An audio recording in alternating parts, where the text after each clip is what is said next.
Henning, and today I'll be talking to you about the first published paper from my PhD project, which looks at the factors associated with play behaviour in human cat dyads. I'm supervised by Dr. Susan Hazel, Dr. Torben Nielsen, and Dr. Eduardo Fernandez at the University of Adelaide in South Australia. Thank you so much for having me speak today. I have nothing to disclose. I would like to acknowledge the Kaurna people as the custodians of the lands and waters of the Adelaide region on which this presentation was recorded. We pay respects to elders, both past and present. We acknowledge and respect the Kaurna people's cultural, spiritual, physical and emotional connection with their land, waters and community. So today I'll be discussing the human cat dyad. A dyad is something that consists of two elements or parts, for example, the mother-child dyad. With humans and cats, as with really any dyad, the specifics of the individual relationship can vary greatly and have certainly changed over time. Domestic cats are one of the most popular pets in the world, residing in approximately 25 to 29% of homes in the UK, USA, and Australia. However, despite their popularity and proximity to humans, there is still a lot to learn about how cats and humans interact, as well as how these interactions impact both human and cat well-being. So why play? A commonly observed interaction within human-cat relationships is play. Play is a behaviour that is shown to aid the development of social skills and constitutes an ability to both communicate and recognise communication. These two features of play make it an important part of establishing and maintaining healthy human-cat dyad communication and relationships. Play is often considered as an indicator and promoter of good welfare in many species, including humans and cats. This is generally because play is most often observed in times of good health, where there are ample resources and where fitness threats, such as predators, are absent. Play is also regarded as being fundamental to development in animal juvenile periods, especially in the development of cognitive, behavioural, emotional, and neurological and physiological skills. Play may also be vital to maintaining these skills and functions well into and throughout adulthood. Within the human literature, play between children and parents has been shown to improve a child's ability to cope with stress, promotes healthy child development, and is integral to creating and maintaining strong parent-child bonds. It is possible that some of these benefits may be transferable to cat-guardian relationships. While cats are not children, there are some similarities about the way that they rely on their guardian for their access to resources such as food and water, their affection, and the development and maintenance of their social skills. One of the fundamental questions we still don't completely understand, though, is whether more play equals greater welfare, or if greater welfare equals more play, or perhaps some combination of the both. In order to begin to bridge this gap in our knowledge about play, welfare, and how it impacts human-cat dyads, I'm currently undertaking several studies as part of a PhD at the University of Adelaide.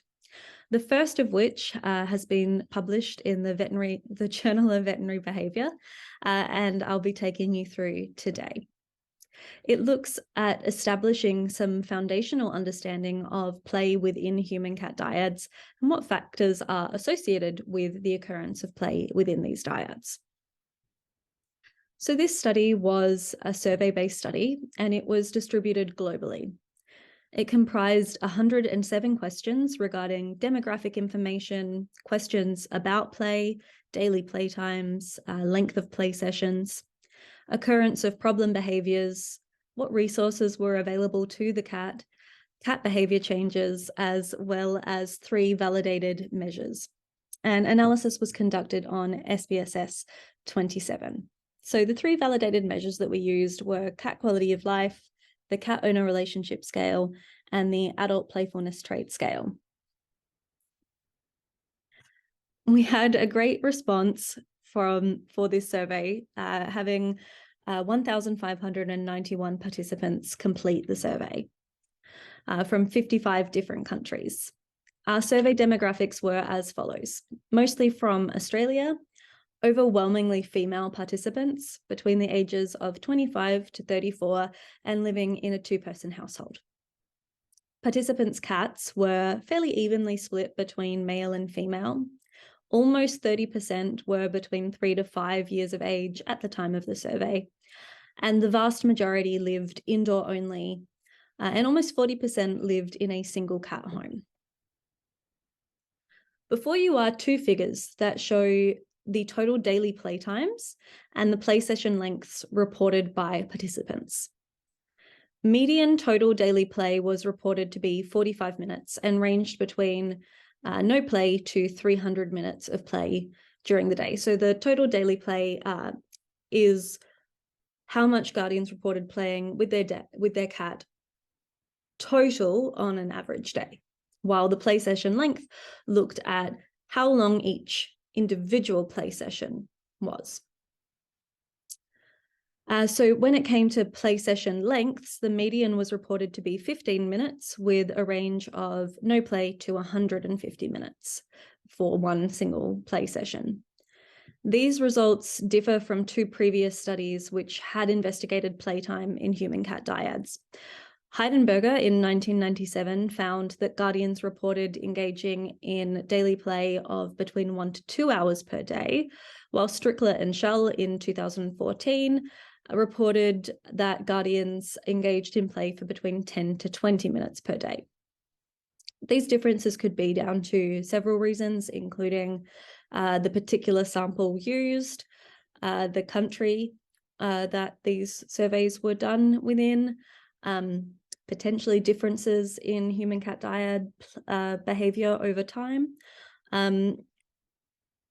or it may be that some guardians answered due to their perception of play longer in our study. It's possible that some guardians may have thought of petting and play as interchangeable, or cuddling being a sort of play, while other guardians may have interpreted the questions more as specifically playing with a cat with their toy. And this is one of the difficult things about play research at the moment, is that there isn't really a definition of play that is readily used between research or even between individuals. So that can get quite tricky. It may have contributed to this difference in results. The other thing to take into account is that our survey was conducted during a global pandemic when many people were staying home longer. So that may also have increased the playtimes, which we then saw in our survey. We used general linear models to assess what factors were associated with total daily playtimes and play session length. So before you is the general linear model looking at the factors associated with total daily playtimes. So the following variables were found to be significantly associated with total daily playtime. So this included guardian age and cat age. And with both of these, where the guardian and the cat were younger, they reported higher total daily playtimes. And where the guardian and cat were older, they reported shorter total daily playtimes. Where cats were reported to be more playful generally, the total daily playtimes were also reported to be higher.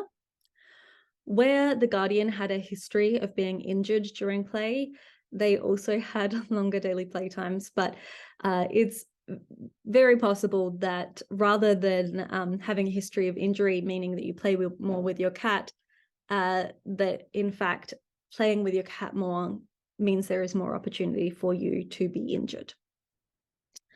Where both cat and guardian were reported to initiate play, total daily playtimes were reportedly higher.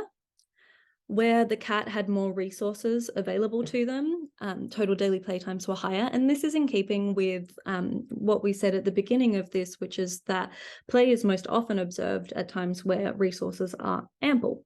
So that fits quite well into the previous research. The total number of games played, so the diversity of games, where cats and guardians reported playing a more diverse or a larger amount of differing games, their total daily playtimes were also higher. And where the guardian reported a closer cat-guardian relationship, total daily playtimes were also higher. We used a general linear model also to look at what factors were significantly associated with play session length. So this is the length of the individual play session. While guardian age wasn't a factor here, cat age was. So where the cat was older, play session lengths were shorter. Where there were more games available to the cat, play session lengths were longer. The number of hours the cat was left alone was quite interesting. Generally speaking, the more hours that a cat was left alone, over 40 hours, the less total daily playtimes were reported. However, where the cat was reported to be, where the guardian was reporting that they were home most of the time, so they were away for less than 10 hours per week, they also had very low total daily playtimes. And from the feedback that we got in the free text sections, one possibility for this is that while people were home more, possibly because of the pandemic, they didn't necessarily have free time. A lot of them were working from home or having to look after children. And so while they were physically present with the cat, they were still not able to engage in play interaction. And where cat-guardian relationships were closer, play session lengths were longer. And where guardians reported to be more playful, according to our adult playfulness trait scale, play session lengths were also longer. We also asked guardians if they avoided playing with their cat, and if so, why they avoided playing with their cat. The most common response for guardians that did report avoiding play with their cat was that they were busy with another task. This was followed by that they had a fear of injury, or they felt that their cat became too aggressive during play. Followed by the guardian feeling time poor, that the cat was trying to play during sleep hours, that the guardian was too tired, that the cat tries to initiate play when their guardian is leaving for work, that the guardian was experiencing a physical ailment at the time, that the cat was sick or recovering, that the guardian was deliberately withholding play as a punishment for perceived poor behaviour from the cat, and at times when the guardian was experiencing depression or stress, they also reported that they avoided play with their cat. Some other answers included guardians wishing to avoid getting cat hair on their clothing, that the guardian did not enjoy playing with their cat, or that the guardian reported that their children were a higher priority than playing with their cat. Here's an example of some of the responses in the free texts that we got when asking why guardians avoided play. So in terms of being too busy, we had this quote: "I work from home right now, and when I'm working, I can't play with him. It can be a little frustrating because he's very needy and won't let up." Then when it came to aggression or fear of injury, we had, "She can be aggressive mid-play and bite, kick. If her pupils dilate, I'm out of there." We also found that several guardians made moral judgments about their cat, such as he has anger issues, and this was a reason that they were avoiding play. As mentioned, some used it as punishment. Here we have as a punishment when she bites me. And several of our respondents also reported suffering from depression, and this making them not want to play with their cat.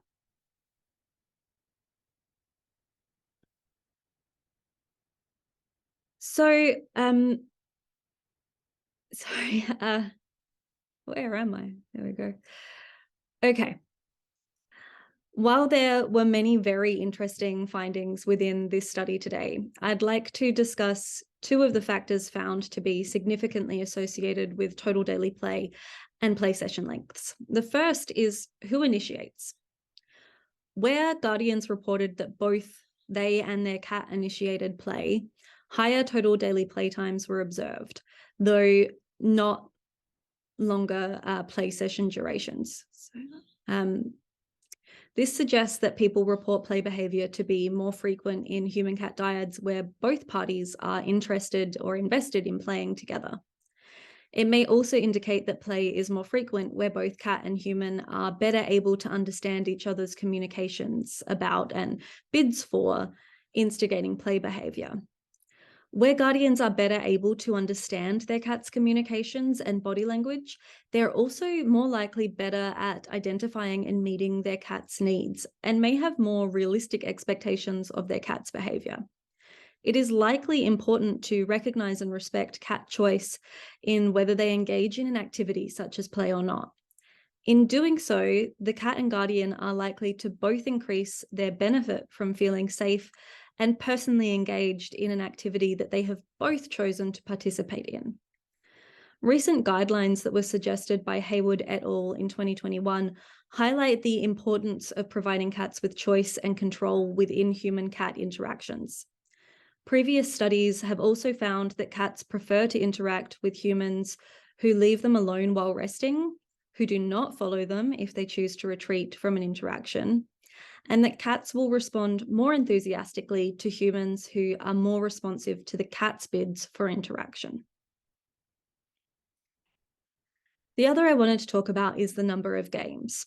Where the guardian reported a higher number of games played with their cat, they also reported longer daily playtimes and longer play session lengths. Diversity and variation in play may be incredibly important for keeping the interest of both the guardian and the cat. Previous research showed that cats can easily become habituated to toys, decreasing their interest in the toy and their engagement in play behaviours with it. It may be that cats can also become habituated to the sorts of social games presented to them by their guardians. If multiple games are available to a guardian and cat, this variability in gameplay may keep both parties interested and therefore be reflected in the higher playtimes and play session lengths that we've observed within this study. A greater variability in games may also indicate that the guardian and the cat are more capable of communicating to each other different cues for different types of play and potentially different rules for each game. This ability to better communicate and understand one another may also lead to establishing new games and therefore lead to longer playtimes and durations. Similar processes of communicating and creating play have been observed in parent-child relationships. Fogel et al. In 1993 stated that parent-child play is a creative process, emergent from the dynamics of social discourse between two different individuals in a particular cultural and physical context. Human-cat dyad play is also likely to be a creative, social process, and the better at this process a human-cat dyad is, the more game variability and potentially therefore the longer the associated playtimes. In summary, play is a behaviour that may assist in establishing and maintaining healthy human-cat relationships. The present study aimed to assess the factors associated with the amount of play exhibited in human-cat dyads. Our results showed significant associations between the cat's age, the diversity or number of games available to the cat and guardian, closer cat-guardian relationships, with both total daily playtimes and play session lengths. In future, it would be wonderful to investigate how guardians and cats experience and are affected by human-cat dyad play. In particular, future research into play as a tool for social cohesion and communication in human-cat dyads would be fascinating. This study did have limitations. First of all, as a survey, it is guardian report based. So especially when we're coming to measures of cat quality of life, etc., it it's not a direct observable variable of that. There is, of course, also population bias. The sorts of people that are willing to or even have access to fill out a half-hour survey on cats is probably a particular set of people who may well be more invested in their cat or more interested in cat research. Also importantly, respondent and recall bias is an issue here when we're asking people to remember how much time they've played in their cat or to estimate how much time they play on average. That is very prone to recall bias. And as mentioned previously, this survey was conducted during the COVID-19 pandemic, and therefore responses may vary from more usual times. Thank you so much for having me speak today. I will hopefully be here to answer some questions. We have a storm raging outside at the moment, which is why I've quickly rushed to record this, hopefully before my Wi-Fi and electricity get knocked out. But if they don't, I will be here to answer questions. And regardless, if you are interested in anything, please feel free to send me an email over at julia.henning@adelaide.edu.au. Thank you so much. Here are my references.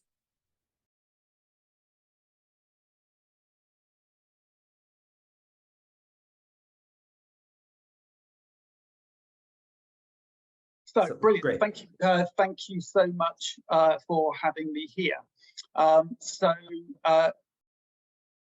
we're going from cats to dogs.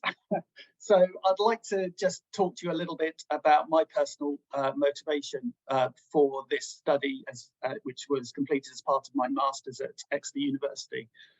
So I'm now in my 37th year of working in organisations supporting people with a vision impairment through the provision of guide dogs.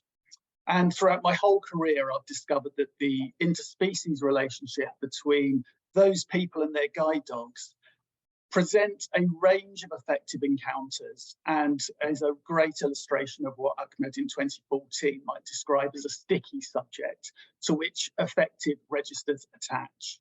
So I've chosen this research area because it remains for me, and I hope for you too, a fascinatingly sticky subject to explore.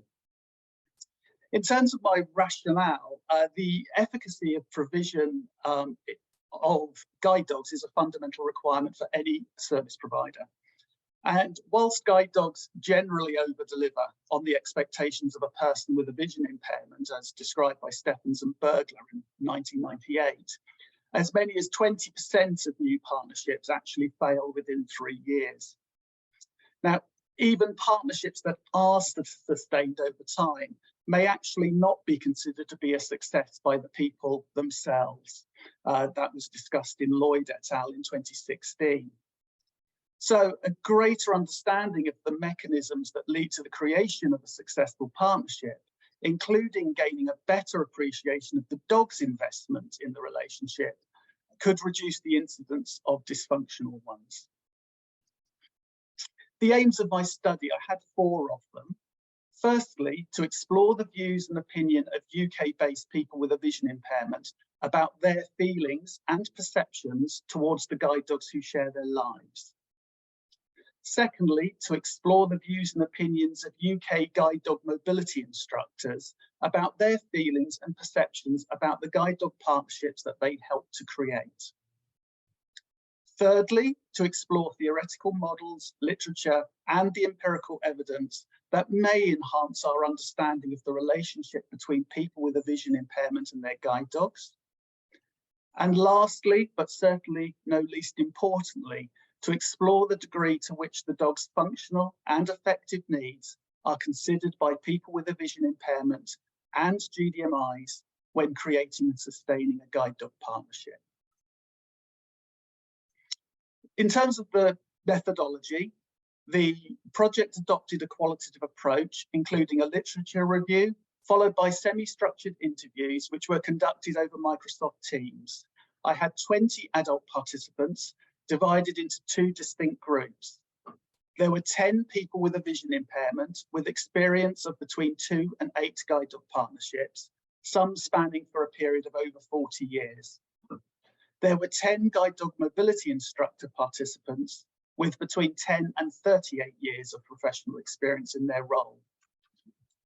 These two participant groups together present the opportunity to explore the guide dog partnership from the perspective of those providing the guide dog and those in receipt of the guide dog.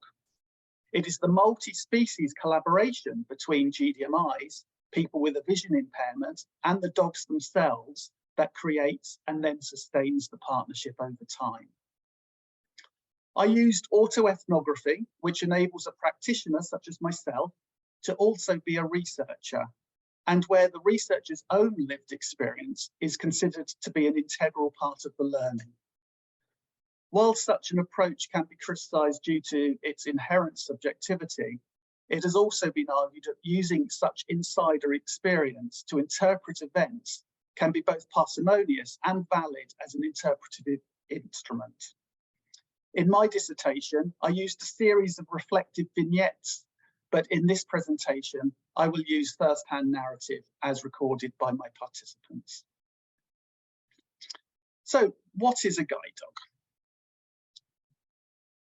Guide dogs are a type of assistance dog trained to provide mobility assistance to the people that they are partnered with. Although the guide dog and person have been familiar figures in art and literature since ancient times, the modern history of guide dogs has its roots in the First World War, when thousands of young servicemen returned from battle with life-changing injuries, including loss of sight. Dog guides were initially considered to be living, functional prosthetics, a method of ensuring these thousands of young men could be rehabilitated and go on to lead a full life. I used an adapted version of Engel's biopsychosocial model to help organise and contextualise the data and make comparisons between the two participant groups. The model was adapted with the biological domain being replaced with a functional domain, which I defined as referring to elements of a guide dog partnership, such as task performance, travel environments, and situations. This tripartite framework helps to consider the ambiguous perceptions and ambivalent emotions that may arise from the interaction between the functional domain of co-travelling, the psychological domain of a meeting of minds and the human positioning of the dog within the relationship, and the social domain of interacting with and sharing the lives of others. It is the intersection between all of the domains that may be where we will find the beating heart of the partnership. In my professional life, I was taught from my earliest days the importance of creating a bond between myself and the dogs I was training, and then facilitating the transfer of that bond to the people with a vision impairment that I then went on to match with their dog. Samet et al. In 2022 defined the human-dog bond as the unique, dynamic, and reciprocated relationship between a person and dog, one in which each member can influence the other's psychological and physiological state. Whilst the fabled bond is not synonymous to attachment, a key difference being that the latter does not need to be reciprocal, attachment theory certainly proved a useful lens in which to view the guide dog partnership. From an ethological perspective, attachment can be described as a strong affiliative tie between two individuals, promoting proximity seeking and contact between the individual and the caregiver or attachment figure. In humans, the attachment style developed in early childhood can influence lifetime attachments with other people and animals, such as described by Bowlby in 1958. Dogs demonstrate behaviours indicative of an attachment relationship with their human guardians. There are 4 defined styles of attachment: secure, avoidant, anxious, and disorganised. And these are appropriate when exploring the relationship that evolves within a guide dog partnership. Several of the people with a vision impairment shared their childhood experiences of attending boarding schools for children with a vision impairment, sometimes from a very early age, even as young as 4 years of age. They also shared how this affected their family relationships and impacted upon their early experiences with guide dogs, such as this participant who told me often family relationships have broken down. Your dog is often the first really deep and meaningful kind of friendship you did have. And I think that's part of it as well. You know, me and my dog versus the world kind of thing. Others demonstrated language suggesting a more avoidant attachment style, such as this participant. I would say probably half the dogs I've worked, I've struggled to have an emotional bond with them. I can have a working relationship, but when I've retired them, I've not really felt a great deal about it. And lastly, this participant who demonstrates a more anxious attachment style, perhaps demonstrating a reluctance to emotionally commit to their guide dog due to potential loss in the future. She told me, I mean, I bond very well and I give everything. But initially at the class stage, and well, probably for a month after class, I would say I'm thinking, okay, so what's going to go wrong? Let's just hold off with the emotion and keep it all back. Let's see how it pans out.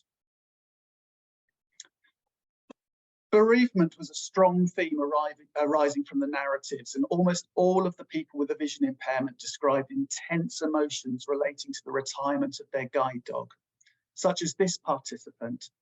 But, you know, undoubtedly, as a result of that level of shock, I think, you know, I experienced PTSD, almost certainly. Or this one, demonstrating guilt.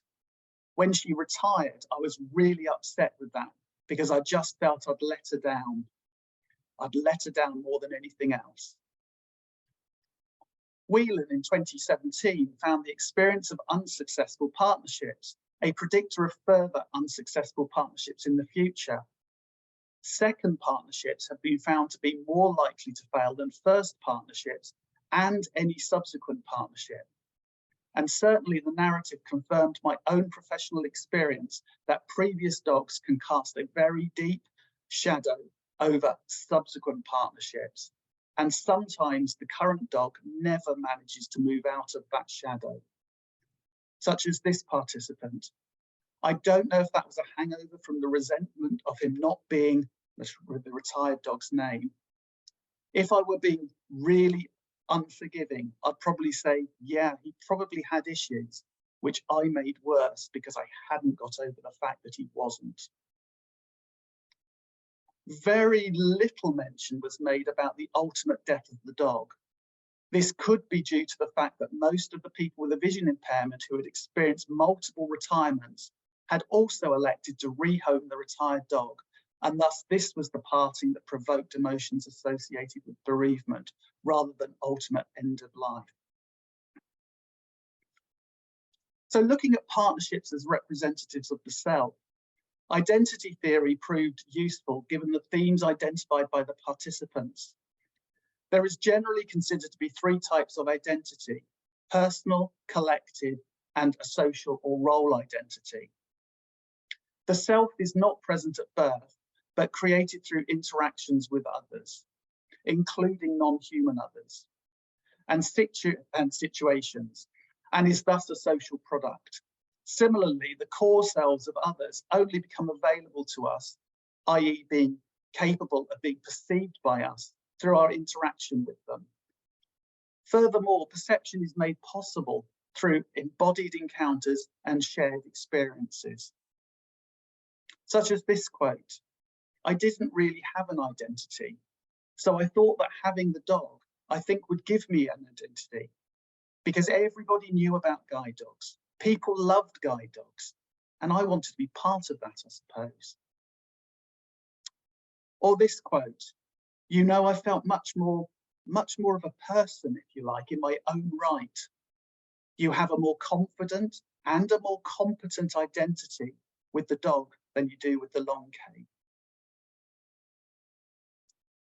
We also looked at creating interspecies identities. Irvine in 2004 states that animals, like people, are born with the capacities for core selfhood. This is a contrary view from the conventional symbolic interactionist tradition, which maintains that selfhood is an exclusively human trait and is defined through the use of symbols and/or language. In terms of the guide dog partnership, it may be possible for a single interspecies role identity to be established, but only if we accept that the dogs are indeed capable of recognizing themselves as unique social actors, such as what is described by Michalko in 1999 in relation to his own guide dog, Smokey. He tells us, Smokey must have come to know me, first as a human being, then as someone who needed to be guided, and finally as someone who needed to be guided in a particular way. Desprez, and similarly Haraway, 2008, explains the concept of anthropozoogenesis, a practice that constructs animal and human and results in a sharing of their identities. This intersubjectivity, the ability to read each other's intentions and understand what they are thinking and feeling, requires a heightened sensitivity and a reciprocal conscious perception of the other, or what Magnus in 2014 terms imaginative metamorphosis. As my participant said, similarly to the previous quote, but in a more fun way, there is a blending of where you end and they begin. And this is a bit Star Trekky, a bit Jedi, but there is something about you becoming a single entity. Ingold in 2000 states that trust is a peculiar combination of autonomy and dependency, going on to explain the reciprocal nature of trust and the importance of preserving autonomy at all costs. In the case of assistance dog partnerships, there is an inherent interdependency. See, for example, Haraway's position of cross-species sociality, which talks more of an acceptance, indeed a celebration of an interspecies ethics of care. Reciprocity requires building both trust and confidence. Confidence in the function of shared travel skills and the confidence each party, the dog and the person, has in the other to act with good intent and on behalf of the other.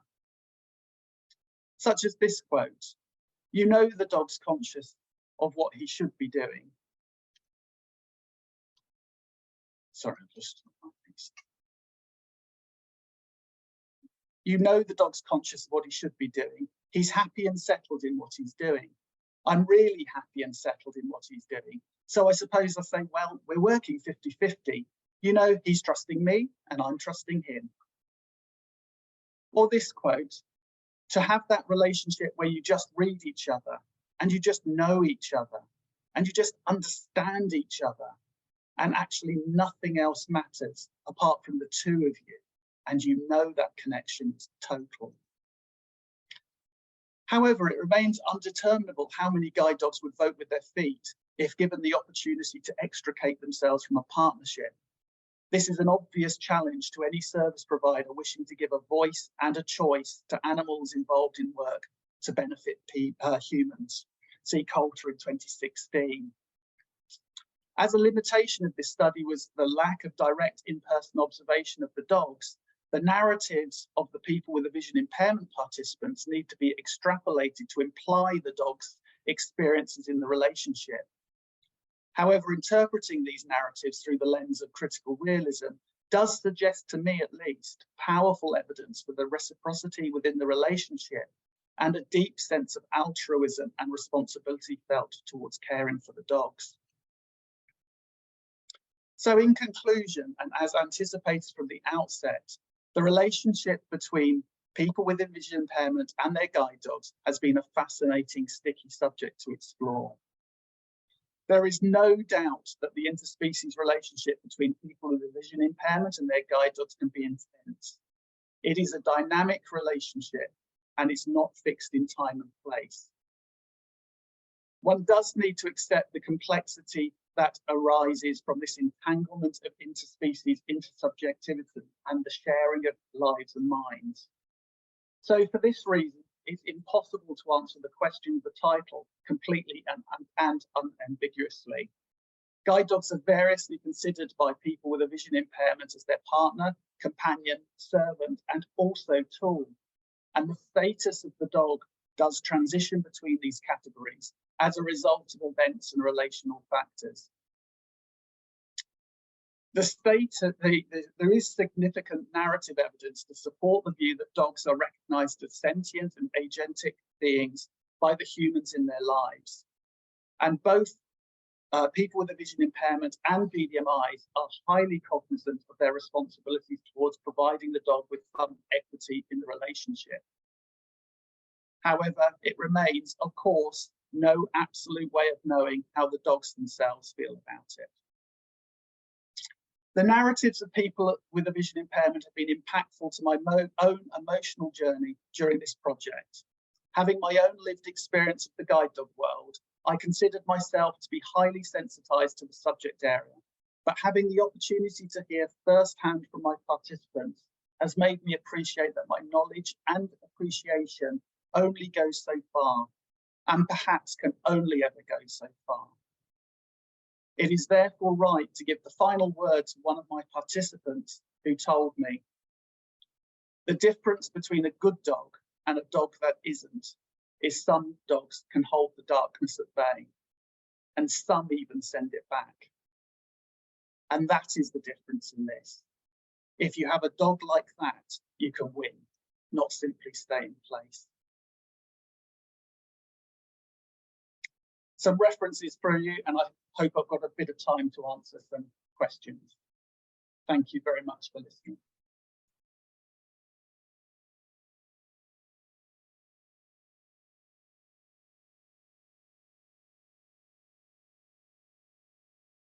I think you can see my slides. It looks great. Absolutely. Yeah. Thank you. Thank you very much for the great introduction. For this presentation, I will narrate a couple of stories related to human and elephant interaction in India. So these stories I collected during my fieldwork, PhD fieldwork. And these stories are based on my PhD dissertation. Okay. I was walking with Somaya on a mud path to his village. His village, Bommadu, is located inside the Nagarhode National Park. Somaya belongs to Jayanakurba community. They are considered Adivasis by the Indian government. Adivasi can be literally translated as indigenous people.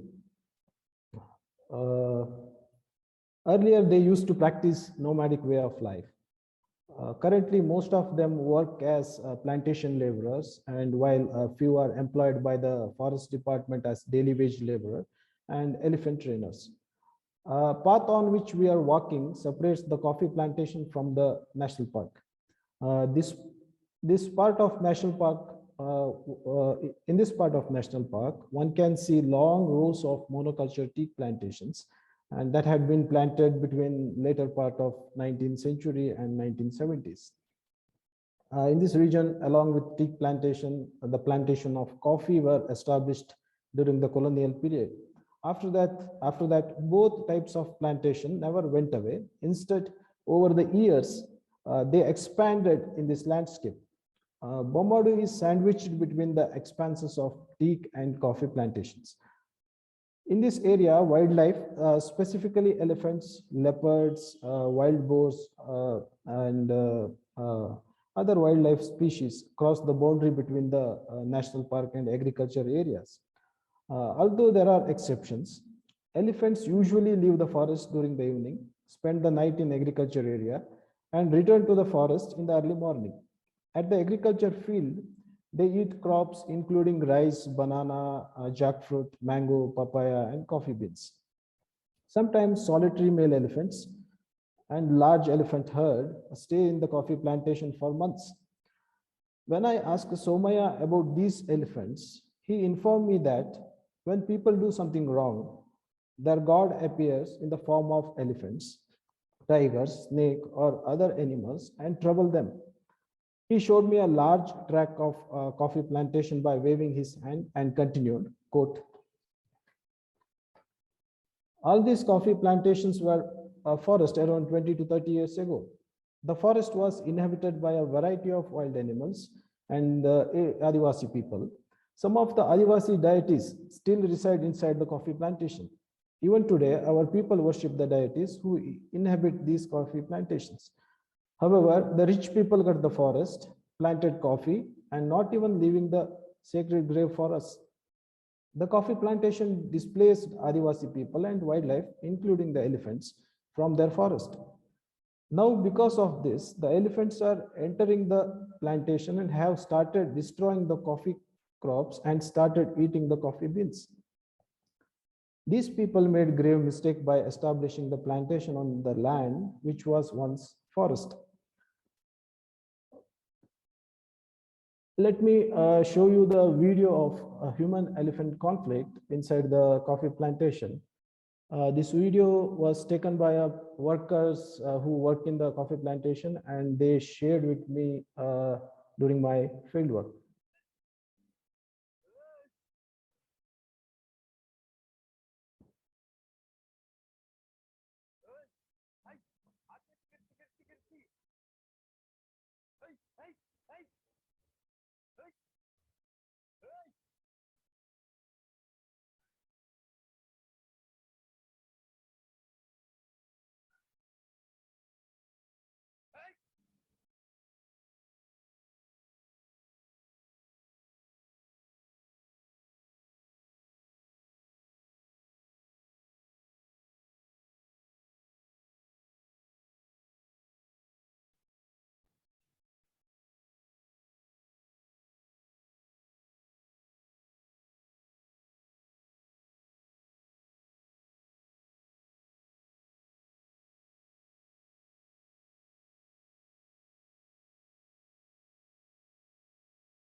Okay,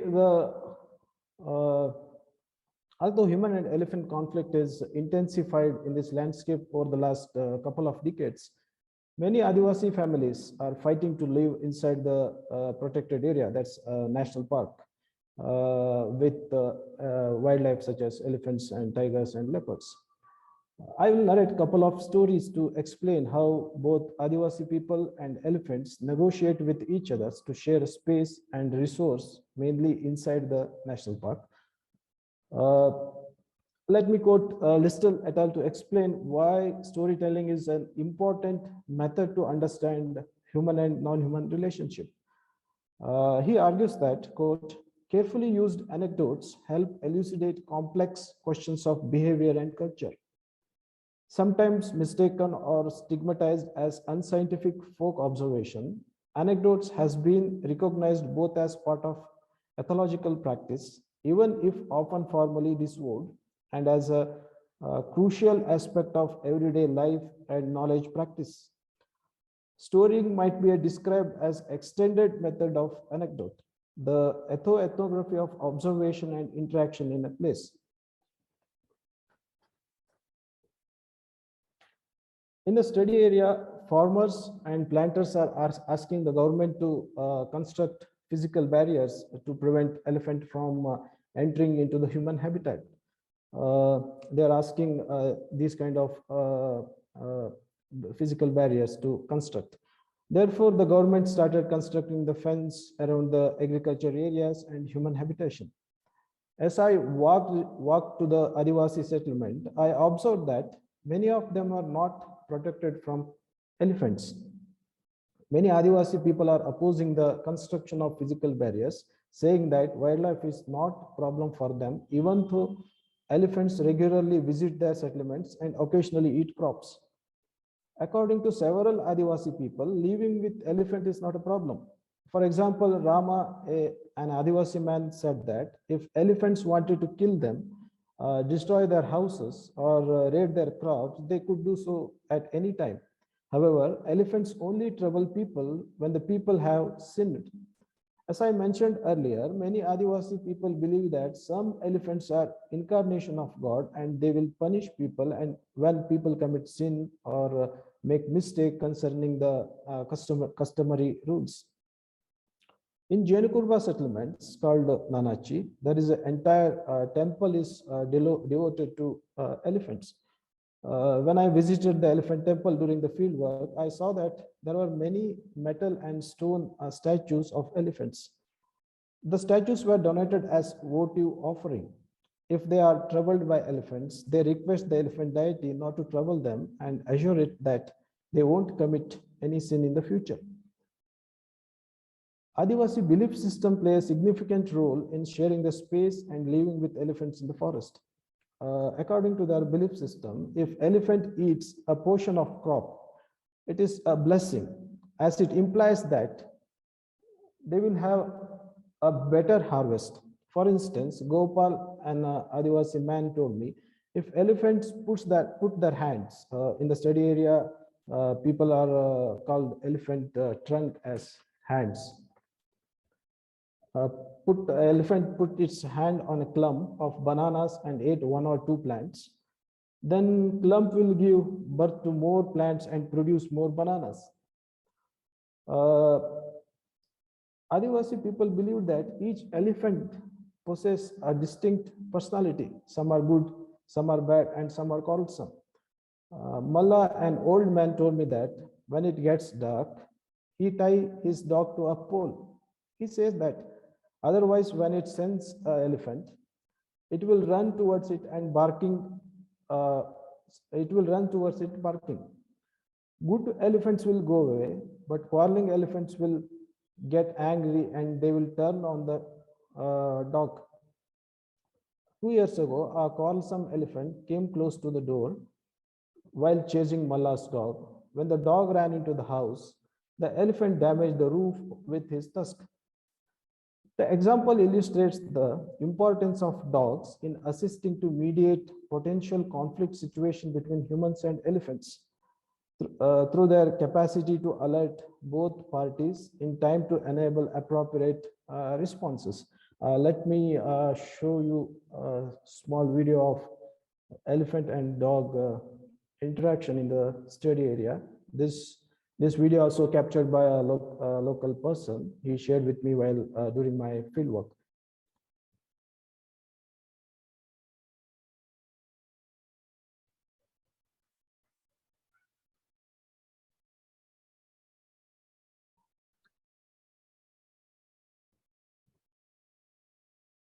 As stated by Adivasi people, I think this one is a good elephant because it just moved towards forest without harming the dog. As stated by the Adivasi people, usually good elephants reveal their presence by making the sound by breaking twigs, beating their ears, or breathing loudly when they realize that people are walking towards them. And even if people approach them accidentally, they do not attack people. Instead, they mock charge to scare people. Although lots of elephant walk close to houses many times in these settlements in a year, they very rarely damage the houses. Mala is almost 75 years old now, and in his lifetime, elephants have damaged his house only 3 times. One night during the mango season, an elephant was eating the mangoes that had fallen from a tree in front of Malla's house after shaking it. While the elephant was eating the mangoes, Malla's son-in-law shot a clay ball at the elephant. The elephant ran away.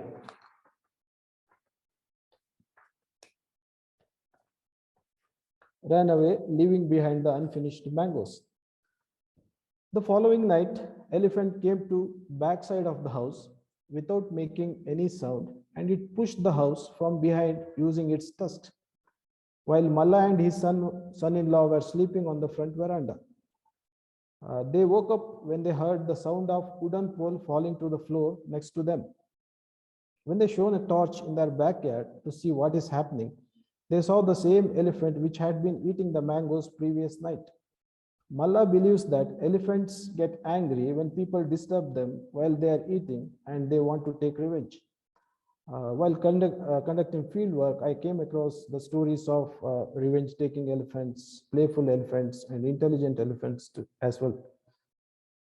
Thank you for the opportunity to present in this conference. So if you have any questions, please let me know.